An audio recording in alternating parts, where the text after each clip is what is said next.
one man surrounded by a pack of wild cheetahs. Any weakness or mistake could be his last. There's no way I can show any greatness now, right now. Eventually, if I have to fight, I will fight. He stares fear in the eye. Eye contact is the most important thing. He's won the face-off and been accepted as part of the pack.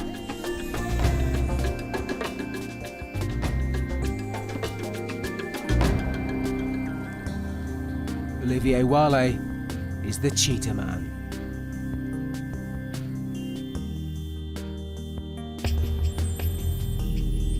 Namibia. The land between two deserts.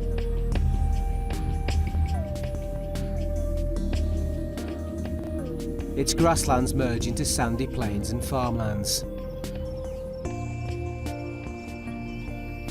Teeming with wildlife, this vast land used to be home to thousands of wild predators. But their numbers have declined dramatically, as man has all but wiped them out.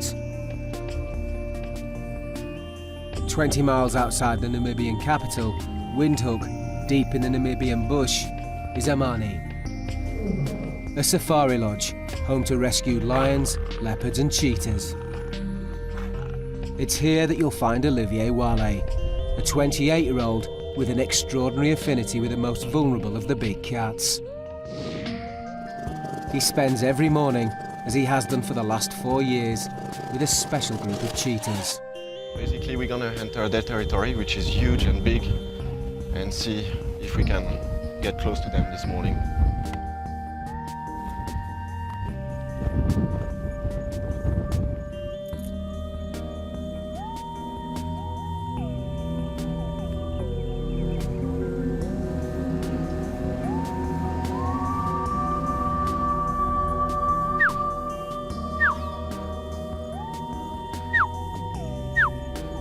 This rocky enclosure is home to 5 wild male cheetahs, and it's very much their territory.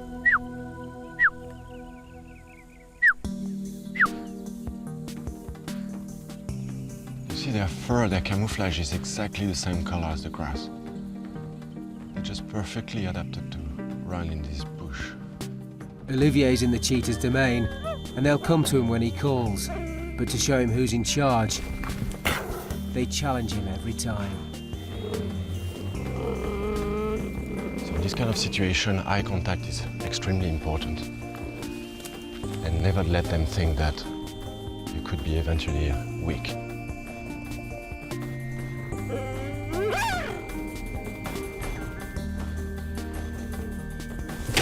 One tiny slip, and Olivier could be attacked and mauled by the whole pack.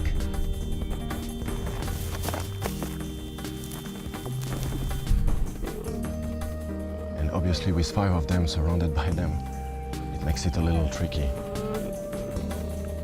For him to get close to them, he makes himself appear as big and as imposing as he can.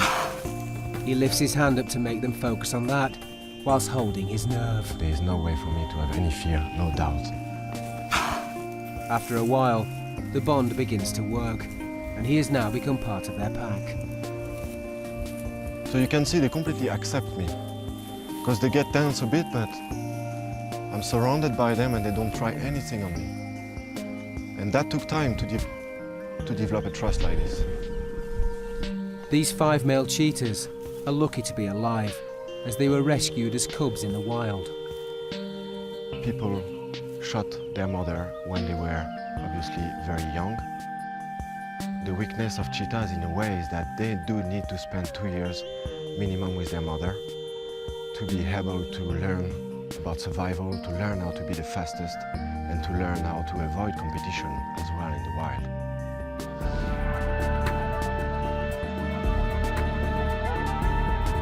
Cheetahs are the fastest land mammal, but they are also the most vulnerable of all the big cats.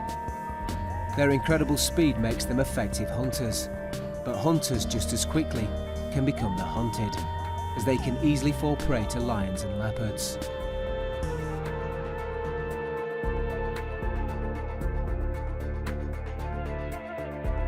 By working together as a group or a coalition, they make more effective predators and can protect each other from being attacked. Wow, I'm quite in a tricky situation right now. Hey. But this group has become such an effective coalition that Olivier will soon find them all turning on him like never before. If I have to fight, I will fight.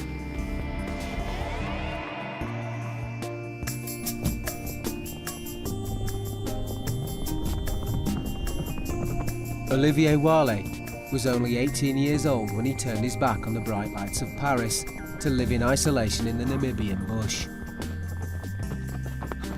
Living in cities and in civilization, I didn't realize how much life was amazing and how nature was incredible, and that actually paradise is right here. All this is perfect. Nature is working perfectly, and especially without human beings. My life for these past 10 years is to go backwards according to civilization evolution. I'm going back to the wild, I'm going back to the roots in order to understand why we're here. Forsaking a life in the city for a life in the wilderness, he found his true home amongst the lions, leopards and cheetahs at Amani. It was here that he first discovered his hidden talent for interacting with big cats.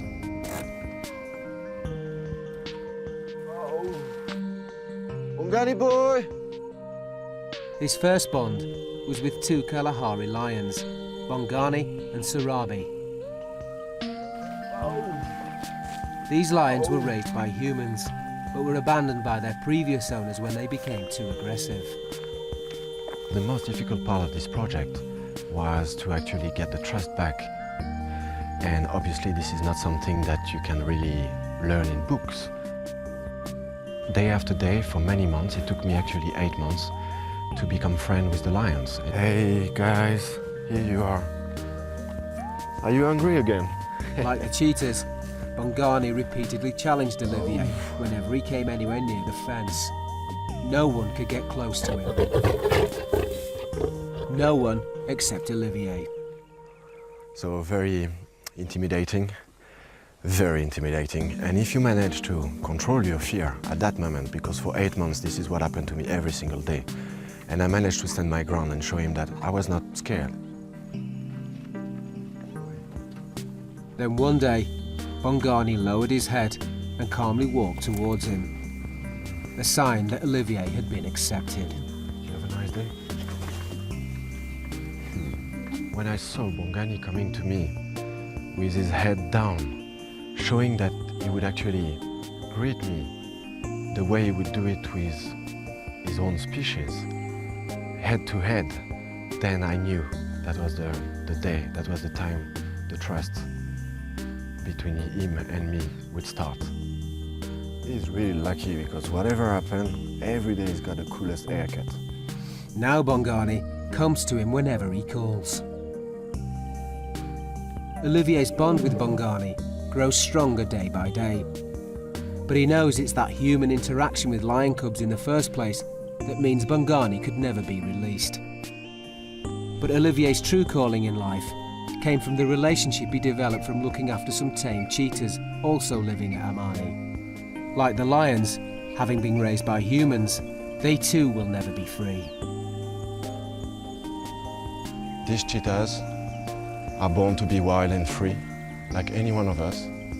They have been taken away from the wild and raised by humans, and they didn't have the chance to learn what they're supposed to learn with their mother in nature to be able to survive. Unfortunately, they're never able to go back to the wild. I started to think deeply how could I help cheetahs to grow up from small to adult and be able to go back, to go free.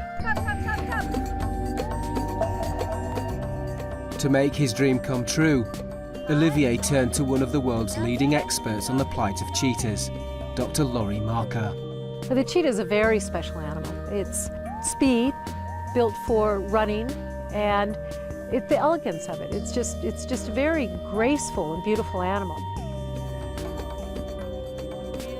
I think that's what fascinates me, how an animal as beautiful as the cheetah and special, revered by kings, emperors, and princes for thousands of years, today is walking a fine line whether it's going to have survival in the future or not. Come here, come.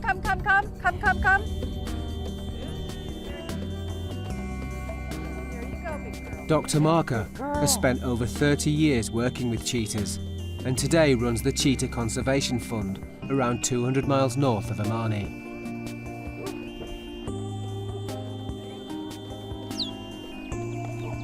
The decline of the cheetahs primarily has to do with loss of habitat, the loss of prey base, and as the human populations have grown throughout Africa, they have taken over more and more of the areas where cheetahs live. But the cheetah's biggest threat is man. About 20% of the cheetahs that we work on are orphaned without mothers, and instead of the farmers killing them, they now will call us and we end up with these orphan animals. Releasing cheetahs back into the wild is a difficult process, but releasing orphan cheetahs is even harder. Cheetahs are taught their hunting skills from their mother until the age of 18 months. They hunt in a close group or a coalition made up of brothers.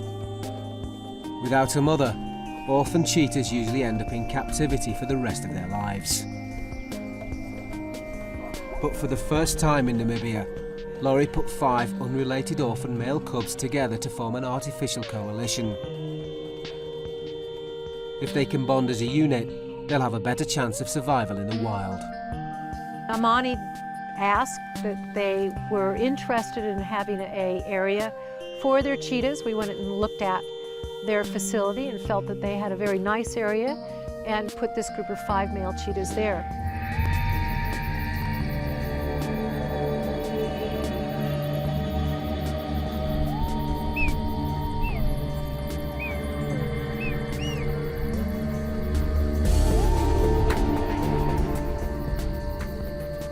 When the Cheetah Conservation Fund sent the 5 orphan cheetahs to Amani, little did Olivier realise how much a part of his life they would become.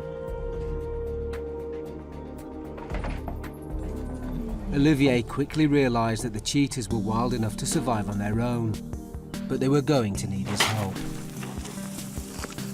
Very quickly, I understood that I had to think like these cheetahs. I had to become like they are in order to enter their world, and that's basically the only way you can really do something for them.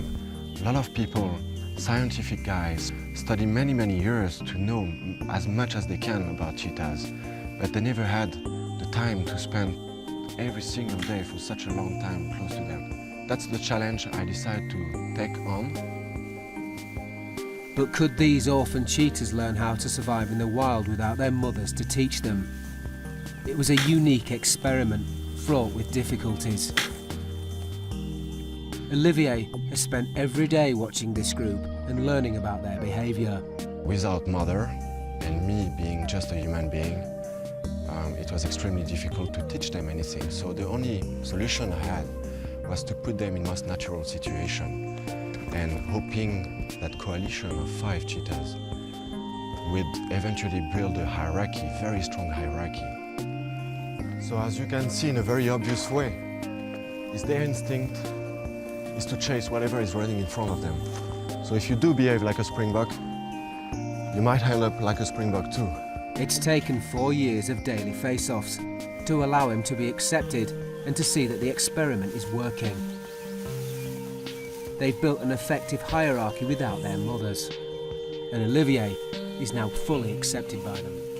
So all this time spending with them allow me to actually become part of them, which is quite incredible. It took me a lot of time to understand what was the rules of nature and how you should behave, even close to potential dangerous carnivores, which is the proof actually that we can understand and communicate with these animals and live in harmony with them. And I think we can really confirm that the dominance belongs to the strongest personality.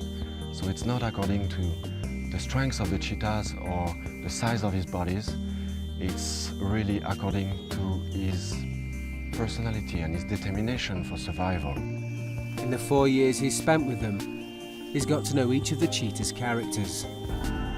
If we start from the boss, the leader of the group, his name would be Ra.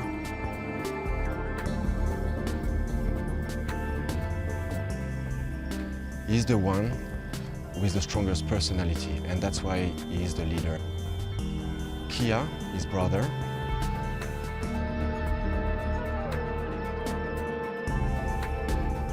he would be number 2. Kia has got a very strong instinct. You can see that he's working very close to his brother. This one is the only one who's got no brother.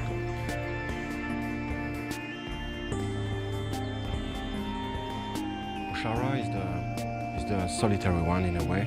He's been confiscated from that farm, but he was alone. He had no brother or sister. He took the 3rd place in the hierarchy after having many months of challenge with number 2, Kia. And then you will have the 2 biggest brothers, Lind and Cadbury. Yeah, funny chocolate name. And they are actually the biggest one of the group. They are very impressive cheetahs, Lind being the 4th one.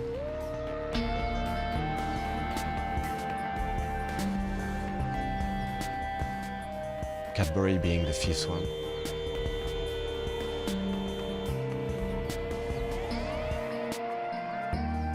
And again, it's just because their personality and their level of determination is a bit weaker than the other ones.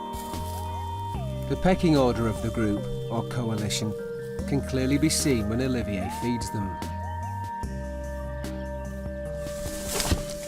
When they're all together on the same prey, they have to somehow follow a kind of hierarchy. And if you observe their behavior at that moment when they feed all together, you can see that only one at the end will stay on the bigger piece. And that's the one who has got the strongest instinct. One by one, they peel off, strictly in reverse order, according to their rank in the hierarchy. So the first to leave is the largest cheetah, the fighter, Cadbury. Before long, his brother Lint, the tough guy, Kia, the inquisitive one, and then Mushara, the loner, leaving the dominant one, Ra, to feast alone. So number 2 gave up, and one more time, the leader is the winner until maybe tomorrow. This bodes well for the future of the coalition, all signs that they will work together when released back into the wild. But the lives of this artificial gang of cheetahs are about to change forever, and the efficiency of their coalition will be put to the ultimate test.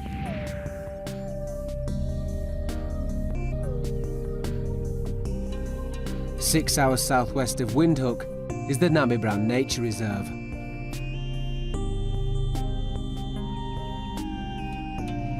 The largest private nature reserve in southern Africa, comprising of an area of more than 170,000 hectares. It's into this vast wilderness that the cheetahs are soon to be released.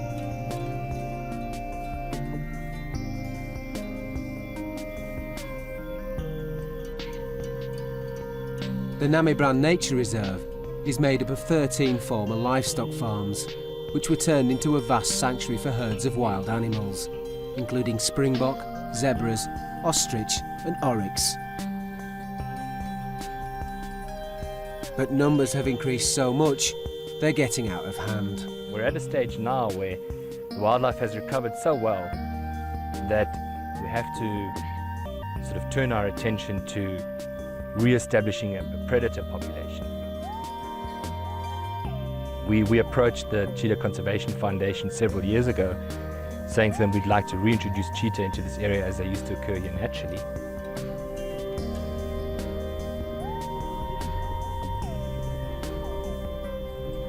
Cheetahs used to live there, so this was a prime area. We felt that these Amani cats were a prime group of animals that we could do this next step reintroduction research on.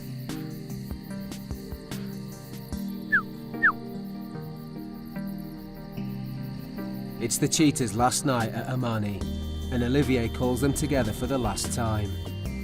He has to shepherd them into a holding pen, where at first light they will each have a medical to prepare them for the 500-mile journey to Namibrand. But the gang of 5 are in no mood to go.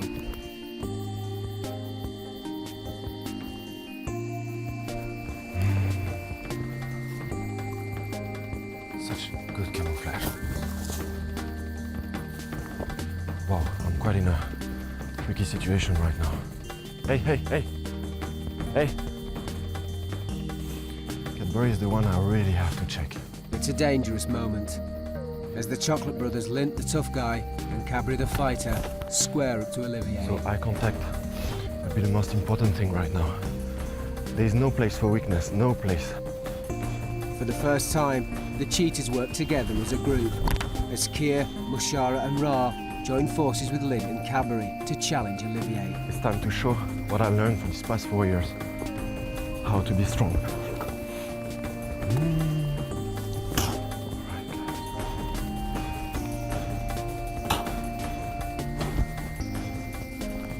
Eventually, if I have to fight, I will fight.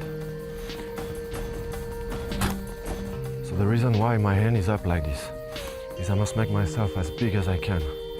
That's also a very efficient way of intimidation. But their behaviour is a good sign. The coalition is now a strong one. All came to me, all of them. Whatever they do it all together. The power of this coalition is really something.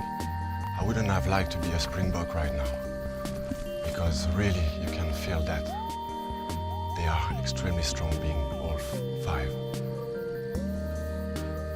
This coalition is amazing. They look so strong and so powerful. They have such a level of determination. I really think they are ready now, ready to go free.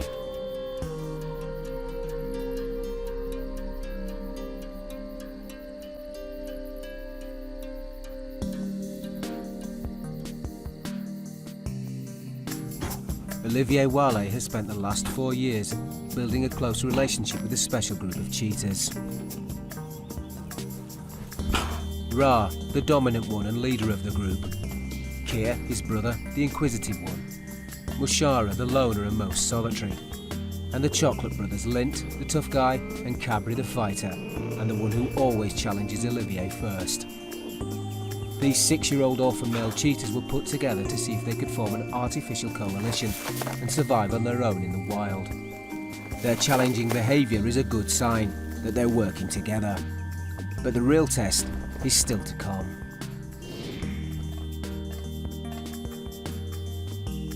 It's departure day for the cheetahs. They've been shepherded into a holding pen, ready for the arrival of the team from the Cheetah Conservation Fund.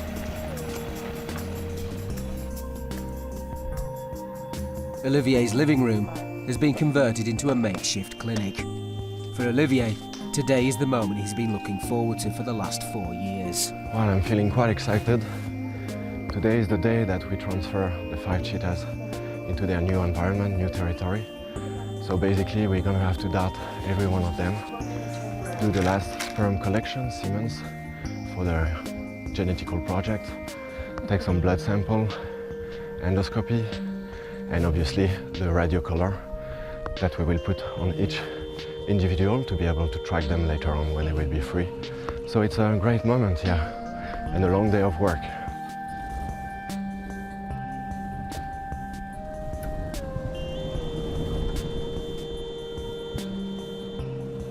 The next few days are crucial to the cheetahs' chances of survival. And before they leave, they're going to be given a full medical to ensure they're in top health, ready for their release. I think a lot of people think that putting animals back out in the wild is something that's very, very easy. Animals that have been habituated, like these cats, the chances of their survival are risky. The first cheetah to be darted is Mushara, the loner, and number 3 in the hierarchy. Hey guys, He's the hey. shyest of the group. Look at He's this. also the most nervous. Whoops. Uh-oh. Watch out.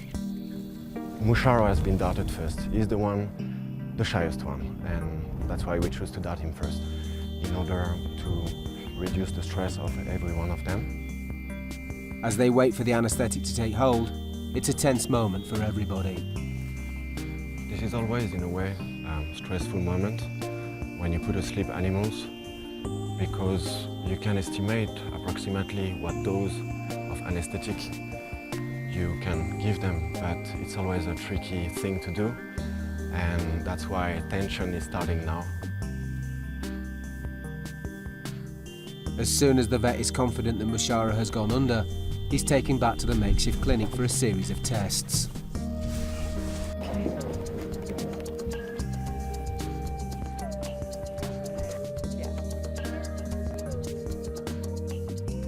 Today what we'll be doing is endoscoping them. They've been a part of a long-term study where we will be looking at their stomach linings and taking little biopsies from that. Next under the gun is number 2, Kia, the inquisitive one and the most adventurous of all the cheetahs.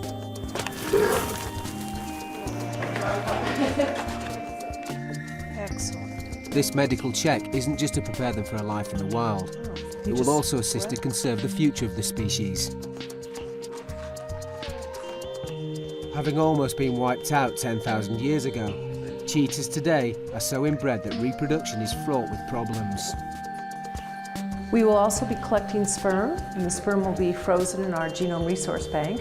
The sperm bank will allow the Cheetah Conservation Fund and its scientific partners to potentially spread the gene pool across Africa and the Middle East to improve the species' chance of survival. It seems from observation that the sperm are pretty okay, which obviously could work for the new generation later on, especially being free. We hope that they will meet females, so that's a good thing.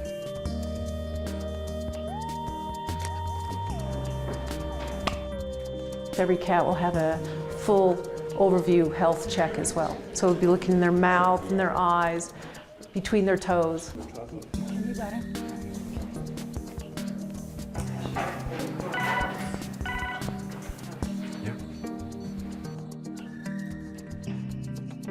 As cheetahs roam for miles in the wild, Ra, Kia, Mushara, Lint and Cadbury will be fitted with radio and 2 satellite collars between them.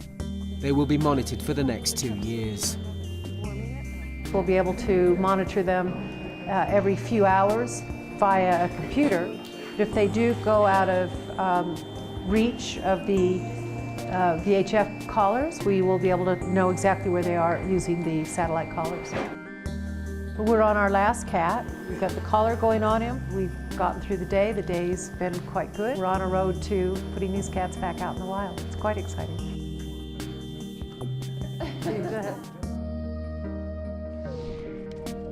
It's 6 in the morning at Amani and the convoy is ready to head off to freedom. We're about to drive to the Namib, a wonderful place, my favorite place in Namibia. Okay, now no way back. Going to freedom.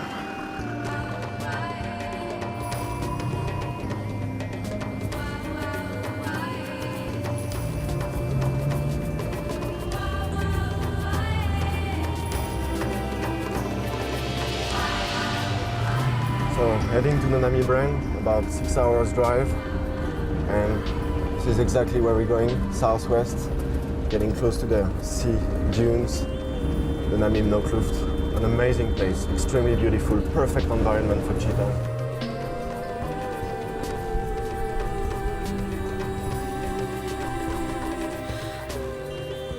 It's such a great feeling to hit the road in this country. The landscape is amazing, every 100 kilometers it changes. And basically there is nobody around. So it's a real amazing feeling of freedom. The journey takes the convoy around the Noordkloft Mountains, down onto the Zaris Plateau and through the oldest desert in the world. A lot of cattle farm. Used to actually be very angry with cheetahs and carnivores.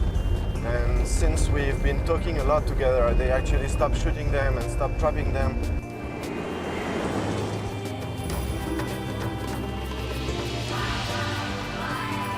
We are entering million years of evolution. This is absolutely incredible here. We are at the doors of the oldest desert in the world, the Namib Desert. This is like going into the past in a way, and it makes you feel a bit small here. After a grueling 6-hour journey, they finally arrive at Namibrand. the largest private nature reserve in southern Africa.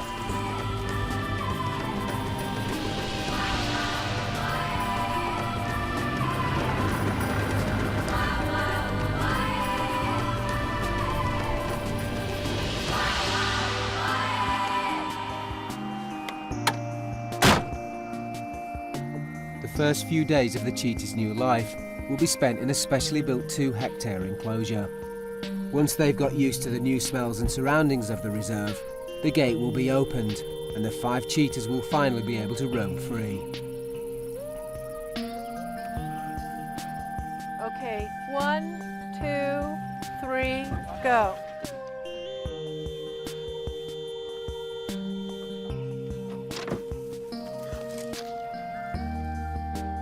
Here we are, the very first step of freedom.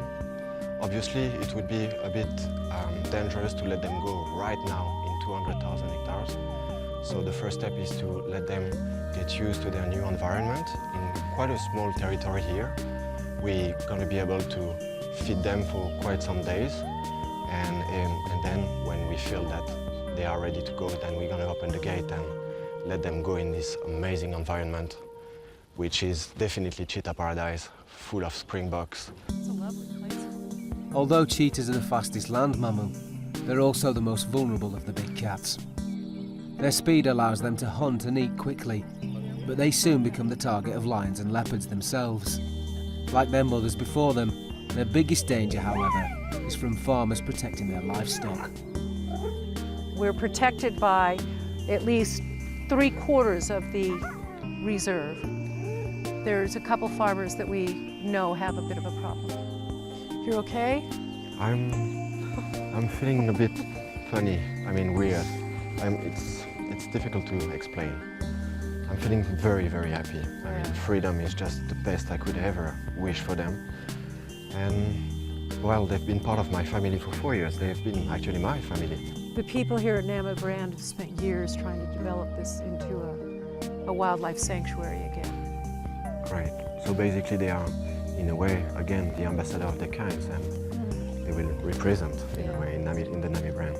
What a great day. Yep, there we go. Thank you for helping me to do that. Yeah, thank you for helping me to do this. Well, I think it's a great collaboration. You betcha. The cheetahs have spent their first few days in their enclosure at Namibrand. They've been fed regularly and watered. It's become a safe haven for them. Today they'll get their first taste of freedom and be able to finally venture out into the vast expanse of wilderness, and both Laurie and Olivier are apprehensive. This is the first time in Namibia that unrelated orphan cheetahs have been put together as a group for reintroduction to the wild, and they'll have to use all their skills. I think often that people think that you can take animals and put them out in the wild. You're throwing them out in the middle of no place, and they don't have those skills. It's not an easy process, and the chances of success are really quite limited. It's really not for Bambi lovers, because there might be up to 50 to 90% mortality out of it. This is the culmination of 4 years' work, and everyone is anxious for it to be a success. When the gate is opened and the cheetahs walk out to freedom, no one really knows what will happen and what dangers lie ahead. Olivier knows, however, that the next few days are crucial to their survival, and they'll need to be watched carefully as they get used to their new surroundings.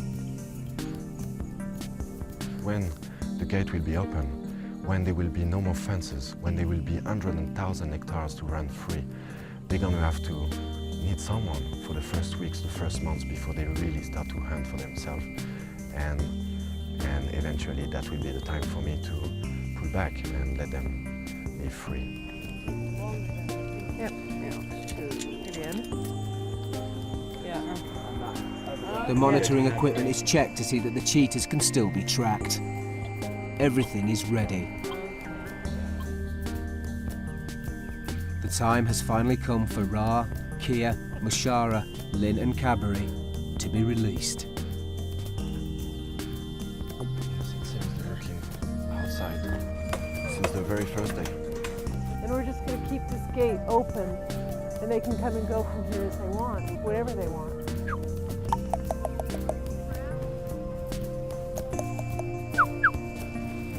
But they're nervous, so Olivier gives them some incentive. The cheetahs follow Kia, the inquisitive one and most adventurous of the cheetahs, and they are finally free. Come on, guys, you must run free. It's the first time these 5 orphans will face the wild on their own.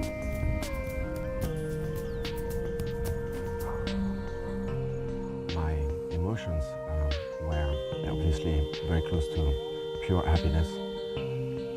That was something I would have never dreamed of, to be able to help them to grow up as wild as possible and to be able to run free in this amazing cheetah paradise.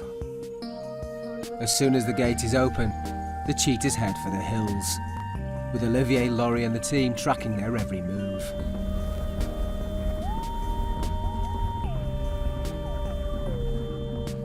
I'll love to see him trotting up that hill. Exactly where I would have gone.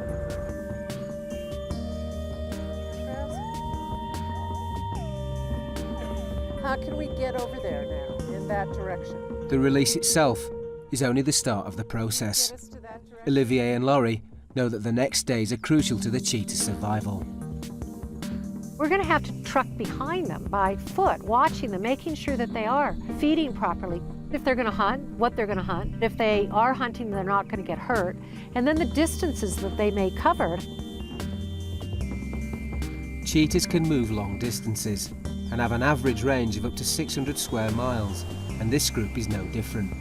They're being adventurous and explore their new territory. Everyone is keen for them to make their first kill, and it's not long before they sight their first springbok. They've spotted the springbok. No, they're going right past. It's been a successful first day of freedom, and by sunset, Ra, Kia, Mushara, Lint and Cadbury have travelled over 8 miles and stopped for the night near a mountain range. There's huge elation, yes, being excited on the fact that they're out there, and then the anticipation of what's coming next. Beside my fear of these 5 cheetahs not be able to survive and to hunt for themselves, I believe that it's much better to live a short time free than a very long time captive. That's on what is based all my mission, freedom.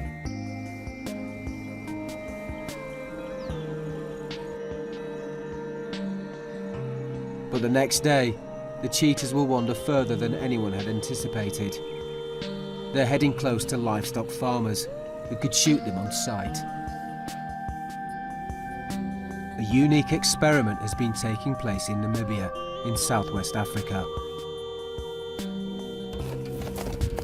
For the past 4 years, Olivier Wale has used his remarkable affinity with cheetahs to get him close enough to 5 orphan cubs and see if they were ready to go back into the wild. It's taken years of planning. The first time a reintroduction of an artificial group of unrelated orphan cheetahs has been attempted in Namibia. Their very survival over the next few days will hang on Olivier's special bond with them.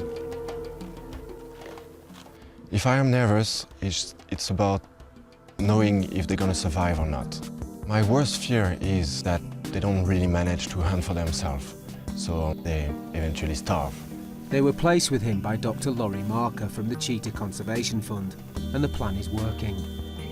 The cheetahs are together and behaving like a natural coalition, but at the end of the first week, there's a problem.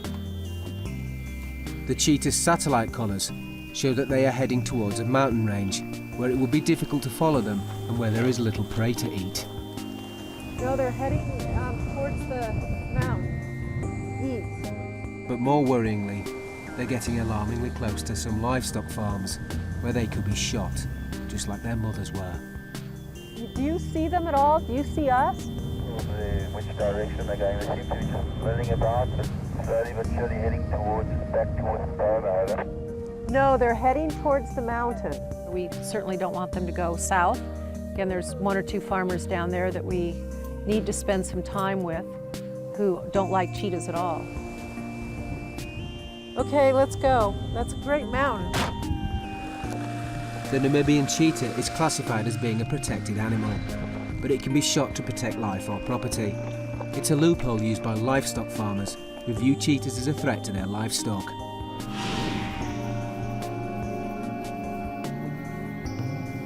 The cheetahs are somewhere in the mountains, oblivious to the danger they're in. They haven't eaten for a few days and are weak and tired from exploring their vast new territory. And to make matters worse, they haven't hunted yet, and it's impossible to reach them in a four-wheel drive. Olivier's unique bond with the cheetahs is now crucial to their survival. Olivier has shown that he can call them in and make sure that they're having water. But Olivier has to find them first, and then try to bring them down to the plains where they can see the herds of springbok.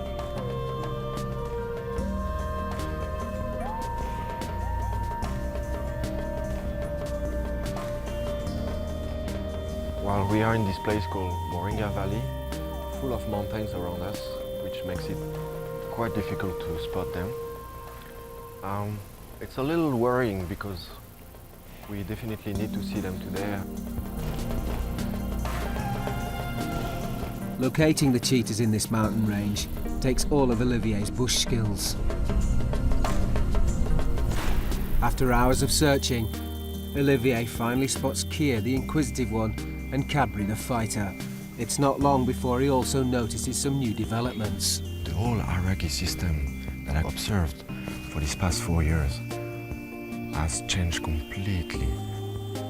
Cadbury, which used to be the 5th one in the hierarchy, is actually leading the whole group. And Ra is becoming actually, in a way, pretty shy. Kia, surprisingly too, is extremely curious, moving away from the group, discovering, marking, climbing trees like he used to do. All the experience he has gained over the years spent observing them will be needed now. The cheetahs need to be coaxed down and away from the mountains to the grasslands below. A few hours later, and Olivier brings them down and feeds them. The experiment is back on track. Seeing the 5 cheetahs alive and well has reassured Olivier that despite the change in leadership, the coalition is holding together. Quite a relief to see them eating now. After all these days, probably extremely happy now. After 4 years of growing stronger as a group, the cheetahs stand a very good chance of survival. But from now on, it's up to them. It's gonna be tough now. You're gonna have to survive and hunt for yourself every single day, guys. So stay alert. Olivier's time with the cheetahs at Namibrand is coming to an end. He has to head back home, as he's expecting another delivery. 5 new orphan cheetahs are being sent from the Cheetah Conservation Fund for him to care for.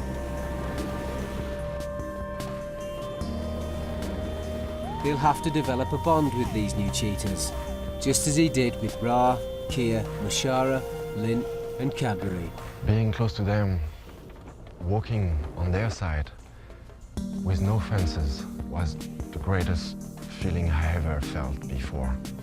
And that brought me even more motivation and strength to carry on.